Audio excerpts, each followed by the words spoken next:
ఇది నీలాంటి నాలాంటి కొంతమంది యంగ్స్టర్స్ కోసం మాత్రం. అంటే ఏం లేదు. ఎడ్యుకేషన్ అయిపోతుంది, సొసైటీలోకి వెళ్తున్నాం, ఫ్యామిలీ రెస్పాన్సిబిలిటీస్ మీదకి వస్తున్నాయి. బట్ మనం ఏంట్రా అంటే అది ఇది ఎంజాయ్మెంట్ అని అదని ఇదని బయట తిరగడం, మందు, సిగరెట్ వగేరా వగేరా. సో నేనేమంటానంటే ఎవరైనా వచ్చారు మీ ఫ్యామిలీలో, అరే నువ్వు రేపు ఎలా బ్రతకపోతున్నారా, ఎలా బ్రతుకుతారో ఇలా ఉన్నావు అంటే మనం చెప్పే ఆన్సర్ ఏంటో తెలుసా?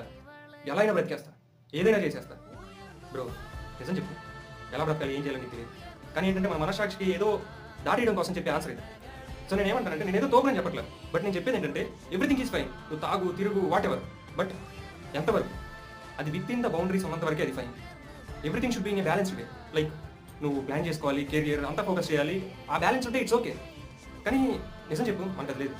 ఎవరైనా వచ్చి ఎలా బ్రతుకుతారు అంటే ఏదో మాట చెప్పి దాటేస్తాం.